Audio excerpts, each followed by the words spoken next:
आज माननीय प्रधानमंत्री श्री नरेंद्र मोदी जी की अध्यक्षता में कैबिनेट में 4 बड़े फैसले लिए गए हैं। चारों आपके सामने हैं। 3 फैसले ऐसे हैं जो हमारे युवाओं के लिए नई अपॉर्चुनिटीज क्रिएट करते हैं। ELI, आप सबने PLI तो सुना है, DLI भी सुना है। यह है employment linked incentive, ELI। 1,07,000 crore रुपए का ये प्रोग्राम है, मैं डिटेल में बताऊंगा।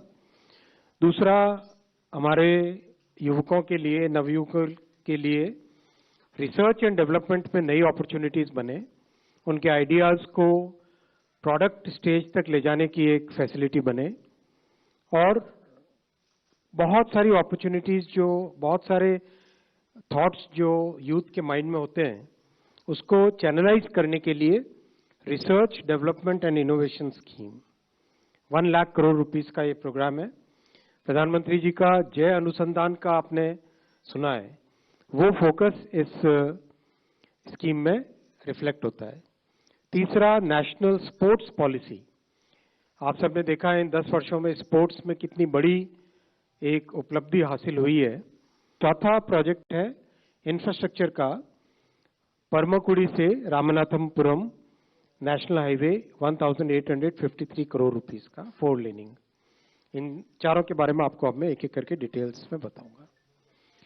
साथियों, माननीय वित्त मंत्री जी ने एक एम्प्लॉयमेंट लिंक्ड स्कीम के बारे में बहुत क्लियर एक पैकेज की घोषणा की थी। उसके बाद में इस पे काफी अच्छा काम हुआ और डिटेल में जितना इंडस्ट्री के साथ चर्चा करके, सबके साथ कंसल्टेशन करके एक बहुत ही अच्छी स्कीम बनी है, कॉम्प्रिहेंसिव स्कीम बनी है। यह है एम्प्लॉयमेंट लिंक्ड इंसेंटिव स्कीम। इसका फोकस मैन्युफैक्चरिंग सेक्टर पे रहेगा। ELI will be focused on the manufacturing sector. इसके 2 पार्ट्स हैं। पार्ट 1 है फर्स्ट टाइमर्स के लिए, पार्ट 2 है जो कि सस्टेन्ड एम्प्लॉयमेंट के लिए सपोर्ट करे। दोनों पे मैं डिटेल में आता हूं। पार्ट 1 जो सपोर्ट टू फर्स्ट टाइमर्स, हम सब जानते हैं कि फर्स्ट टाइमर्स को बहुत सारी डिफिकल्टीज फेस होती है जब वो जॉब सर्च में जाते हैं। एक्सपीरियंस वाले को हमेशा एक प्रायोरिटी मिलती है, कॉस्ट भी लगती है एक जॉब सर्च में। उन सब को ध्यान में रखते हुए फर्स्ट टाइमर्स के लिए 1 महीने तक की सब्सिडी, 1 महीने की सैलरी के बराबर subsidy up to a limit of maximum 15,000 rupees ये दी जाएगी, जो कि 2 इंस्टॉलमेंट्स में होगी, 6 महीने और 12 महीने के बाद में दी जाएगी। इससे एम्प्लॉयर्स को, कंपनीज को, they will be encourage to hire the first timers. और ये बहुत अच्छे consultation, long process of consultation के बाद में ये स्कीम बनी है। करीब 6 महीने 7 महीने का कंसल्टेशन इसमें हुआ है, उसके बाद में ये स्कीम बनी है। इससे फर्स्ट टाइमर्स को बहुत मदद मिलेगी।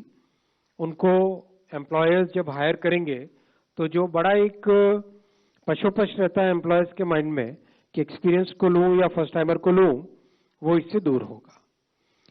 दूसरा इसका पार्ट है जो सस्टेन्ड एम्प्लॉयमेंट देते हैं 2 साल के लिए, every month 3,000 rupees per month per employ, ये एक सपोर्ट मिलेगा। और जो मैन्युफैक्चरिंग इंडस्ट्रीज हैं उसमें यही सपोर्ट 4 साल के लिए मिलेगा, up to 3,000 rupees per month. ये अप टू है, इसके 3 अलग अलग स्लैब्स हैं, जो कि जब लेबर एंड एम्प्लॉयमेंट मिनिस्ट्री से डिटेल आएगा तो आपको वो स्लैब्स भी मिल जाएंगे। Up to 3,000 rupees per month per employ 2 साल के लिए, और हर 6 महीने के बाद में पेमेंट मिलेगा। सो दैट मीन्स एक सस्टेन एम्प्लॉयमेंट रहेगा। कई इसके फायदे होंगे। लगातार एम्प्लॉयमेंट में रहने से स्किल का लेवल बढ़ता है, माइंड में एक सर्टेनिटी आती है, ओवरऑल ग्रोथ, जो कंपनी की ग्रोथ हो, एम्प्लॉय की ग्रोथ हो, दोनों एक सस्टेन्ड वे में चल पाते हैं। ये जो एम्प्लॉयर्स अपने बेसलाइन एक तय करेंगे, उस बेसलाइन से ऊपर एम्प्लॉयमेंट दे, उनको ये एलिजिबिलिटी रहेगी। जो 50 से कम वाले एस्टेब्लिशमेंट है वो 2 और एडिशनल एम्प्लॉय लगाएं तो उनको ये मिलेगी, ये सपोर्ट मिलेगा। और बाकी जो 50 से ज्यादा वाले एस्टेब्लिशमेंट है उसमें 5 एडिशनल एम्प्लॉयमेंट देने पे ये सपोर्ट मिलेगा। एकदम क्लियर है ना इसमें यहाँ तक? सेकेंड स्कीम में आता हूं मैं, सॉरी, हाँ, मैन्युफैक्चरिंग मैंने बताया, मैन्युफैक्चरिंग में 4 साल रहेगा। सेकेंड स्कीम में आता हूं, research development and innovation scheme. हम सब ने देखा कि R&D में जो देश ज्यादा इन्वेस्टमेंट करते हैं उनकी लॉन्ग टर्म प्रोडक्टिविटी ग्रोथ और टेक्नोलॉजी डेवलप करना, और एक इंडस्ट्री में, समाज में, स्ट्रैटेजिक सेक्टर्स में, सब जगह एक बड़ा बेनिफिट रहता है। अनुसंधान नेशनल रिसर्च फाउंडेशन ANRF कुछ समय पहले कैबिनेट में माननीय प्रधानमंत्री जी ने अप्रूव की थी। ANRF ने देश दुनिया में लंबे कंसल्टेशन किए, कई ऐसे देशों के प्रोग्राम्स भी स्टडी किए, जैसे इजराइल का प्रोग्राम है, जैसे US का प्रोग्राम है, जहाँ पे सिंगापुर का प्रोग्राम है, जर्मनी का प्रोग्राम है, जिसमें रिसर्च से प्रोडक्ट तक ले जाने का एक बहुत अच्छा रोड मैप बना हुआ है। रिसर्च से प्रोडक्ट तक ले जाने का एक अच्छा रोड मैप बना हुआ है। उस रोड मैप, उस लर्निंग और उस कंसल्टेशन के बेसिस पे ये प्रोग्राम बनाया गया है, जिससे कि प्राइवेट सेक्टर जो आज की इकोनॉमी और भविष्य की इकोनॉमी में इम्पोर्टेंट सेक्टर्स हैं, उन सब डोमेन्स में रिसर्च करने के लिए और रिसर्च के बाद में उसको प्रोडक्ट लेवल तक ले जाने के लिए सपोर्ट इसमें दिया जाएगा। ये हमारे सनराइज और स्ट्रैटेजिक सेक्टर्स डिफाइन किए गए, energy security, energy transition, climate action, deep tech जिसमें robotics, space, quantum computing, AI और उसकी बहुत सारी एप्लीकेशंस, स्पेशली एग्रीकल्चर, हेल्थ और एजुकेशन में, biotech, bio manufacturing, synthetic bio, pharma, medical devices, फिर डिजिटल एग्रीकल्चर, डिजिटल इकोनॉमी के और भी बहुत सारे एस्पेक्ट्स, और जो स्ट्रैटेजिक रीजंस और इकोनॉमिक सिक्योरिटी के लिए, आत्मनिर्भर बनने के लिए जो टेक्नोलॉजीज चाहिए, वो सारे सेक्टर्स को इसमें इंक्लूड किया गया है। इसका स्ट्रक्चर इस तरह से होगा, गवर्नमेंट ऑफ इंडिया ने ANRF को फंड्स दिए, 1 लाख करोड़ रुपीस के फंड्स दिए। ये एक 50 ईयर इंटरेस्ट फ्री लोन है। ANRF का जो स्पेशल पर्पस फंड बनेगा, वो सेकेंड लेवल फंड मैनेजर्स को कंसेशनल रेट पे फंडिंग करेंगे। सेकेंड लेवल फंड मैनेजर्स में बहुत सारे हमारे जो अभी एग्जिस्टिंग फंड मैनेजर्स हैं, और इसके अलावा भी नए फंड मैनेजर्स जो डेवलप करेंगे, उन सबके पास ये फंड जाएगा। वो लोग नीचे प्रोजेक्ट को असेस करके, अप्रेज करके, उसकी वेटिंग करके, प्रोजेक्ट बाय प्रोजेक्ट सिलेक्शन करके आगे फंडिंग करेंगे। ये जो फंडिंग होगी वो सपोर्ट, इक्विटी और डेट दोनों तरह का होगा। जैसे VC फंडिंग होती है, वेंचर कैपिटल फंडिंग होती है, वैसे ही इसमें VC और डेट का कॉम्बिनेशन रहेगा। सारे सेक्टर्स जो स्पेसिफिकली डिफाइंड है, उन सेक्टर्स में ये फंडिंग जाएगी।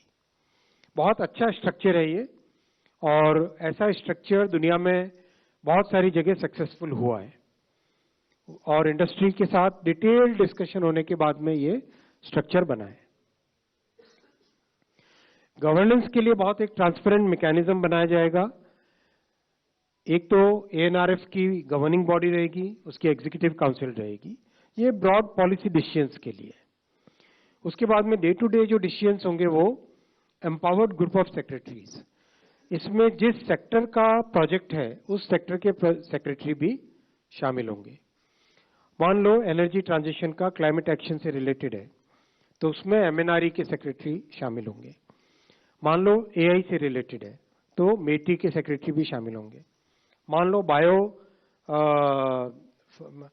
बायो फार्मा है, तो उसमें हेल्थ सेक्रेटरी और फार्मास्यूटिकल के सेक्रेटरी भी उसमें रहेंगे। नीचे इन्वेस्टमेंट कमेटी बनेगी, जो कि जिस तरह से वेंचर कैपिटल इंडस्ट्री में इन्वेस्टमेंट कमेटी काम करती है प्रोजेक्ट को अप्रेज करने के लिए, वो उसी मेथड से काम करेगी। This is a very good, very transparent and a very detailed structure which is based on the consultations with industry consultations with many other governments who have done similar structures in the past. So I think this will be a path-breaking scheme which will really help our country develop many new technologies and take them to the product level. Third, आज का decision है वो है परमकुड़ी से रामनाथपुरम का national highway. ये 46 kilometre का national highway है। तमिलनाडु में आपको ध्यान होगा पंबन ब्रिज बना है, ये रामेश्वरम वाला हिस्सा। उसके साथ ही एक ऑलरेडी नेशनल हाईवे की 2 लेन रोड है, वो कनेक्ट करती है मदुराई को। तो इसमें आज के इस अप्रूवल में from Madurai all the way up to Paramakudi already है 4 लेन। परमकुड़ी से आगे रामनाथपुरम तक 4 लेन का प्रपोजल है, और उसके आगे जो सी वाला पोर्शन रहेगा, समुद्र वाला पोर्शन रहेगा धनुषकोडी तक जाने का, that is a DPR under preparation. उसकी डीपीआर अभी ऑलरेडी बन रही है, so that will also very soon come to the cabinet. So this way जो तमिलनाडु के इस कोस्टल एरिया में लोगों की बहुत लंबे समय से डिमांड थी, पंबन ब्रिज के टाइम में भी लोगों ने डिमांड की थी कि हाईवे का भी 4 लेनिंग होना चाहिए, वो डिमांड यहाँ से पूरी होती है। और एक अच्छा Rameswaram has become a very very important, हमारे श्रद्धा का, कल्चर का, भक्ति का तो बहुत बड़ा सेंटर है ही है, और देश विदेश से, दुनिया से लोग यहाँ पे लगातार आ रहे हैं। तो Pamban bridge plus this highway will become a major connectivity to Rameswaram.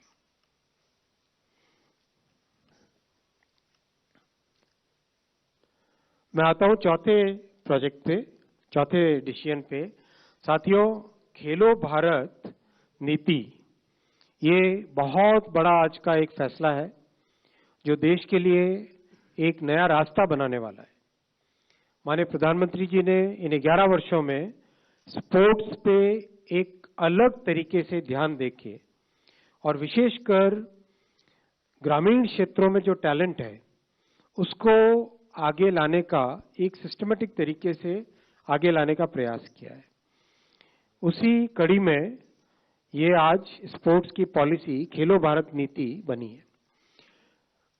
देश में सबसे पहले 1984 में स्पोर्ट्स पॉलिसी बनी थी, फिर 2001 में बनी। 2001 का जो एक्सपीरियंस रहा पिछले 20 वर्षों का, और इन 10 वर्षों में जो सुधार हुए, उसके बेसिस पे 2025 में आज नई पॉलिसी बनी, अप्रूव हुई, जो कि स्पोर्ट्स के होलिस्टिक डेवलपमेंट के लिए काम में आएगी। हम सब जानते हैं कि हमारे सामने एक विकसित भारत का बड़ा एक गोल रखा हुआ है प्रधानमंत्री जी ने पूरे देश के सामने। इस विकसित भारत को इंक्लूसिव बनाना है, और इसके जितने भी आयाम हैं, चाहे एजुकेशन हो, चाहे स्पोर्ट्स हो, चाहे टेक्नोलॉजी हो, चाहे मैन्युफैक्चरिंग हो, चाहे स्टार्टअप इकोसिस्टम हो, एग्रीकल्चर हो, फार्मास्यूटिकल्स हो, हर क्षेत्र में नए इनिशिएटिव्स लिए जा रहे हैं। खेलो भारत नीति के मेजर ऑब्जेक्टिव रहेगा कैसे भारत 2047 तक टॉप 5 स्पोर्टिंग नेशंस में गिनती हो भारत की। ये इसका ओवरऑल एक बड़ा ऑब्जेक्टिव रहेगा।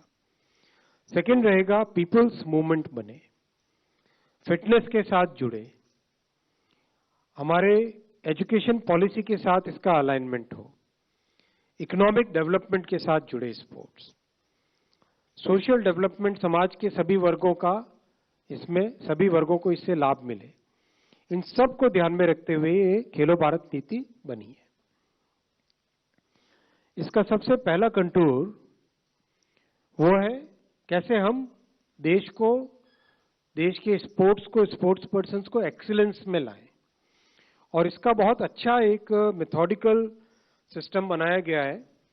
सबसे पहला इसका एलिमेंट है टैलेंट को आइडेंटिफाई करना, ग्रामीण क्षेत्रों में, रूरल एरियाज में, शहरों में, सब जगह टैलेंट को आइडेंटिफाई करना। सेकंड, टैलेंट को नर्चर करना, ट्रेनिंग के थ्रू, बेटर इंफ्रास्ट्रक्चर के थ्रू, फैसिलिटीज के थ्रू, कोचिंग के थ्रू एक प्रॉपर वे में साइंटिफिक तरीके से टैलेंट को नर्चर करना। तीसरा, कंटिन्यूसली अपॉर्चुनिटीज देना, उसके लिए एक लीग कल्चर बनेगा। ब्लॉक से लेके नेशनल लेवल तक, इंटरनेशनल लेवल तक हर एक स्पोर्ट में लीग्स बनाई जाएंगी। जैसे ऑलरेडी कई स्पोर्ट्स में, 13 स्पोर्ट्स में ऑलरेडी लीग्स है। लीग होने से लगातार खिलाड़ियों को कंपटीशन का हिस्सा बनने की अपॉर्चुनिटी मिलती है, पार्टिसिपेशन करने का मौका मिलता है। लगातार पार्टिसिपेशन करने से स्किल लेवल बढ़ता है, कॉम्पिटेंसी बढ़ती है और एक डेवलपमेंट ग्रोथ होती है। स्पोर्ट्स के पर्सन्स की एक रेपोजिटरी बनाई जाएगी और स्पोर्ट्स के इंफ्रास्ट्रक्चर की रेपोजिटरी बनेगी, कहां पे क्या जरूरत है। तो इस तरह से excellence right from talent identification से लेके नर्चरिंग तक, कोचिंग तक, इंफ्रास्ट्रक्चर लेने तक, स्पोर्ट्स साइकोलॉजी में ध्यान देकर एक प्रॉपर पूरा मेथोडिकल तरीके से एक्सीलेंस की तरफ पहुंचना, ये इसका पहला कंटूर है, पहला पिलर है। सेकंड पिलर है इकोनॉमिक डेवलपमेंट स्पोर्ट्स के माध्यम से। स्पोर्ट्स टूरिज्म अपने आप में एक बड़ी चीज होती है। जब भी वर्ल्ड कप होता है कितने लोग ट्रैवल करते हैं, आईपीएल का मैच होता है कितने लोग ट्रैवल करते हैं, फुटबॉल का, सॉकर का बड़ा मैच होता है कितने लोग ट्रैवल करते हैं। तो स्पोर्ट्स टूरिज्म हब भारत बने और जो स्पोर्ट्स के इक्विपमेंट जितने भी यूज होते हैं, इक्विपमेंट में बड़े इक्विपमेंट, कॉम्प्लेक्स इक्विपमेंट से लेके सिंपल जो स्पोर्ट्स के खेलने में उपयोग में आने वाले सामान है, उन सब की मैन्युफैक्चरिंग भारत में हो, आत्मनिर्भर भारत की फिलॉसफी के तहत। फिर इनोवेशन, कई नए तरह के एक्सपेरिमेंट्स होते हैं, इनोवेशन के लिए इंक्यूबेटर्स बने। चौथा, जो डाइवर्सिटी है हमारी भारत में, हर अलग अलग जगह अलग अलग तरह के फिजिकल और जियो फिजिकल पैरामीटर्स हैं। कहीं पे बीचीज है, कहीं पे पहाड़ है, कहीं पे डेजर्ट है, तो कहीं पे रिवर्स है। इन सब का उपयोग करके कैसे हम स्पोर्ट्स का डेवलपमेंट करें, वो भी इस नीति का हिस्सा रहेगा। तीसरा पिलर है इसका सोशल डेवलपमेंट। आप सब जानते हैं कि भारतीय जनता पार्टी मूल विचार है अंत्योदय का, सबको साथ लेके सबको आगे बढ़ाने का, और प्रधानमंत्री जी ने इसको सबका साथ सबका विकास के नाम से आगे लेके आए। तो इसमें इंक्लूसिव डेवलपमेंट हमारे लिए बहुत इंपॉर्टेंट रहेगा। जो इकोनॉमिकली वीकर सेक्शंस हैं, महिलाएं हैं, ट्राइबल है, इन सब के लिए स्पोर्ट्स की फैसिलिटीज डेवलप करनी। फिर इंडिजिनस स्पोर्ट्स, हमारे भारत के कई ऐसे पुराने प्राचीन समय से पॉपुलर स्पोर्ट्स हैं, उनको आगे लेके आना। फिर एक वायबल करियर बनाना स्पोर्ट्स को, और बहुत सारे वॉलंटियरिंग प्रोग्राम्स बनाना। चौथा, इसका नीति का चौथा पिलर है पीपल्स मूवमेंट बनाना स्पोर्ट्स को। किस तरह से जनता भागीदार बने, और इसमें हम सब भी भागीदार बन सकते हैं। अपने वजन को कम करें, चाहे 10,000 स्टेप्स डेली का एक टारगेट लेके चले, और वजन को कम, मैं किसी की तरफ देख नहीं रहा हूं फिर फिटनेस की रैंकिंग हो, फिटनेस की इंडेक्सिंग हो, स्कूल्स में, वर्क प्लेसेस में, सब जगह स्पोर्ट्स की फैसिलिटीज मैक्सिमम लोगों को मिले, एक्सेसिबल हो। Fitness programs, yoga challenge, family sports weekends, एक तरीके से जैसा कई सोसाइटीज में देखा हमने कि स्पोर्ट्स एक जिंदगी का हिस्सा है, वैसा ही भारत में बनाने का इसमें प्रयास रहेगा इस नीति के तहत। फिफ्थ एंड फाइनल पिलर है नेशनल एजुकेशन पॉलिसी के साथ अलाइनमेंट। आप सब जानते हैं कि नेशनल एजुकेशन पॉलिसी एक पाथ ब्रेकिंग पॉलिसी है, जिससे देश के युवाओं के लिए कई नए तरह के अपॉर्चुनिटीज बन रही है। और एक पुराना जो ढांचा था जिसमें 3-4 स्ट्रीम्स के अंदर बंद के रहना पड़ता था, उससे बाहर निकलने का मौका है। तो स्पोर्ट्स को भी एनईपी से अलाइन करके किस तरह से स्कूल के करिकुलम में एजुकेशन का हिस्सा बन जाए स्पोर्ट्स, वो व्यवस्था भी इसमें रहेगी।